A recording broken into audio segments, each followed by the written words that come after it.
Good afternoon and welcome back to another episode of The Longing. Today we are going to be continuing Moby Dick. So, let's get going.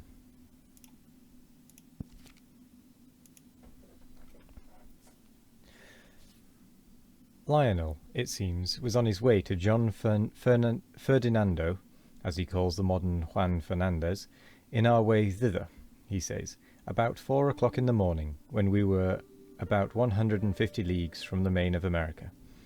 Our ship felt a terrible shock, which put our men in such consternation that they could hardly tell where they were or what to think. But everyone began to prepare for death, and, indeed, the shock was so sudden and violent that we took it for granted the ship had struck against a rock. But when the amazement was a little over, we cast the lead and sounded, but found no ground.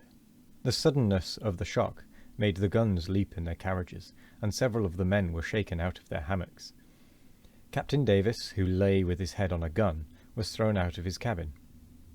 Lionel then goes on to impute the shock to an earthquake, and seems to substantiate the imputation by stating that a great earthquake somewhere about that time did actually do great mischief along the Spanish land. But I should not much wonder if, in the darkness of that early hour of the morning, the shock was after all caused by an unseen whale vertically bumping the hull from beneath.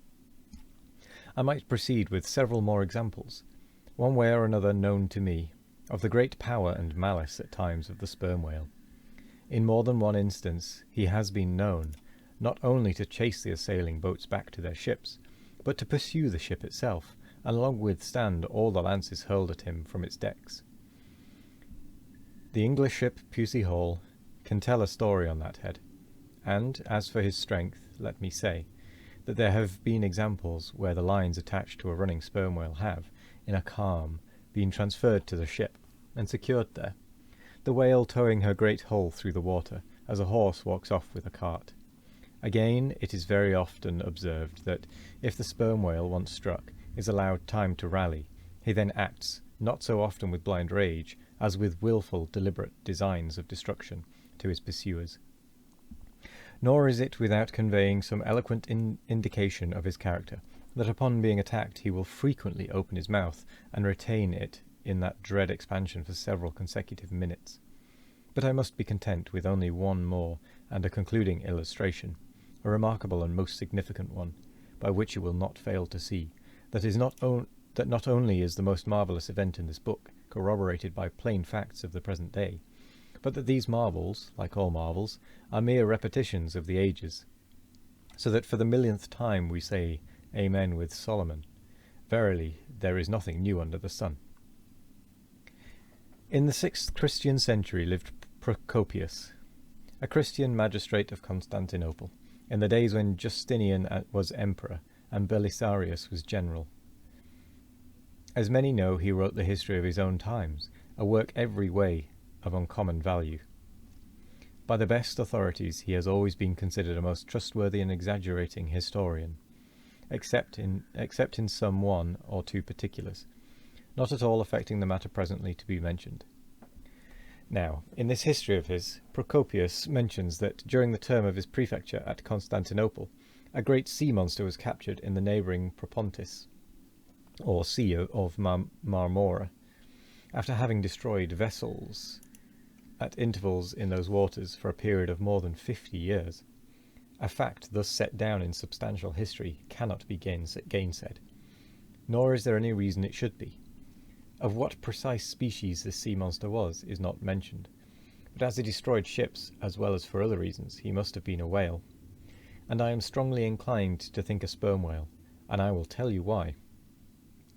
For a long time I fancied that the sperm whale had been always unknown in the Mediterranean and the deep waters connecting with it. Even now I am certain that those seas are not, and perhaps never can be, in the present constitution of things, a place for his habitual gregarious resort.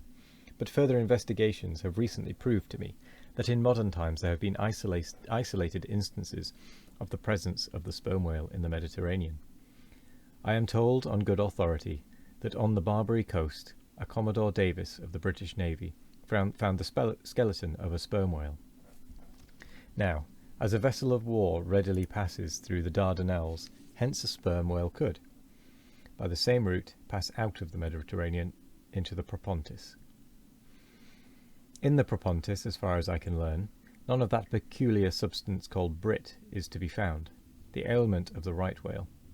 But I have every reason to believe that the food of the sperm whale, squid or cuttlefish, lurks at the bottom of that sea, because large creatures, but by no means the largest of that sort, have been found at its surface. If, then, you properly put these statements together, and reason upon them a bit, you will clearly perceive that, according to all human reasoning, Procopius's sea monster, that for half a century stove the ships of a Roman emperor, must in all probability have been a sperm whale. Chapter 46. Surmises. Though consumed with the hot fire of his purpose, Ahab, in all his thoughts and actions, ever had in view the ultimate capture of Moby Dick, though he seemed ready to sacrifice all mortal interests to that one passion. Nevertheless, it may have been that he was by nature and long habituation far too wedded to a fiery whaleman's ways, altogether to abandon the collateral prosecution of the voyage. Or at least, if this were otherwise, there were not wanting other motives much more influential with him. It would be refining too much, perhaps, even considering his monomania, to hint that his vindictiveness towards the white whale might have possibly extended itself in some degree to all sperm whales, and that the more monsters he slew by so much, the more he multiplied the chances that each subsequently encountered whale would prove to be the hated one he hunted. But if such a hypothesis be indeed exceptionable, there were still additional considerations which, though not so strictly according with the wildness of his ruling passion, yet were by no means incapable of swaying him. To accomplish his object, Ahab must use tools, and of all tools used in the shadow of the moon, men are most apt to get out of order. He knew, for example, that however magnetic his ascendancy in some respects was over Starbuck, yet that ascendancy did not cover the complete spiritual man any more than mere corporeal superiority involves intellectual mastership. For, to the purely spiritual, the intellectual but stand in a sort of corporeal relation. Starbuck's body and Starbuck's coerced will were Ahab's, so long as Ahab kept his magnet at Starbuck's brain. Still he knew that for all this the chief mate, in his soul, abhorred his captain's quest, and would joyfully disintegrate himself from it, or even frustrate it. It might be that a long interval would elapse ere the white whale was seen. During that long interval Starbuck would ever be apt to fall into the open relapses of rebellion against his captain's leadership, unless some ordinary, prudential, circumstantial influences were brought to bear upon him. Not only that, but the subtle insanity of Ahab respecting Moby Dick was no ways more significantly manifested than in his superlative sense and shrewdness, in foreseeing that, for the present, the hunt should in some way be stripped of that strange imaginative impiousness which naturally invested it, that the full terror of the voyage must be kept withdrawn into the obscure background, for few men's courage is proof against protracted meditation, unrelieved by action, that when they stood their long night watches, his officers and men must have some nearer things to think of than Moby Dick. For, however eagerly and impetuously the savage crew had hailed the announcement of his quest, yet all sailors of all sorts are more or less capricious and unreliable. They live in the varying outer weather, and they inhale its fickleness. And when retained for any object remote and blank in the pursuit, however promissory of life and passion in the end, it is above all things requisite that temporary interests and employments should intervene and hold them healthily suspended for the final dash. Nor was Ahab unmindful of another thing. In times of strong emotion, mankind disdain all base considerations, but such times are evanescent. The permanent constitutional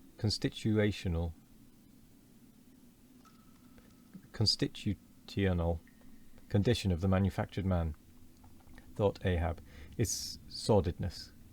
Granting that the white whale fully incites the hearts of this my savage crew, and playing round their savageness, even breeds a certain generous knight-errantism, errantism in them.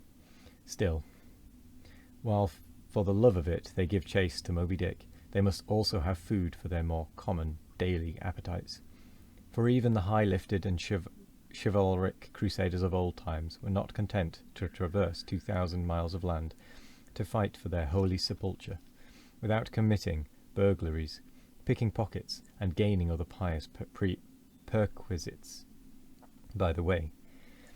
Had they been strictly held to their one final and romantic object, that final and romantic object too many would have turned from in disgust. I will not strip these men, thought Ahab, of all hopes of cash. Cash. They may scorn cash now, but let some months go by, and no prospective promise of it to them, and then this same quiescent cash all at once mutinying in them. This same cash would soon cashier Ahab. Nor was there wanting still another precautionary motive, more related to Ahab personally, having impulsively, it is probable, and perhaps somewhat prematurely revealed the prime but private purpose of the Pequod's voyage. Ahab was now entirely conscious that, in doing so, he had indirectly laid himself open to the unanswerable charge of usurpation. And with perfect impunity, both moral and legal, his crew, if so disposed, and to that end competent, could refuse all further obedience to him, and even violently wrest from him the command. From even the barely hinted imputation of usurpation, and the possible consequences of such a suppressed impression gaining ground, Ahab must, of course, have been most anxious to protect himself. That protection could only consist in his own predominating brain and heart and hand, backed by a heedful, closely calculating attention to every minute atmospheric influence which it was possible for his crew to be subjected to. For all these reasons, then, and others perhaps too analytic to be verbally developed here, Ahab plainly saw that he must still, in a good degree, continue true to the natural, nominal purpose of the Pequod's voyage. Observe all customary usages, and not only that, but force himself to evince all his well-known passionate interest in the general pursuit of his profession. Be all this as it may, his voice was now often heard hailing the 3 mastheads and admonishing them to keep a bright lookout and not omit reporting even a porpoise. This vigilance was not long without reward. And with that, we shall end the episode there, as we finally made it to the end of a chapter. So, with that, I will say thank you very much for joining me. I hope you all have a wonderful morning, evening, afternoon, or night, no matter what time of day it is. I hope you all have a wonderful one of it. And as always, we'll be back tomorrow with more of The Longing. Goodbye.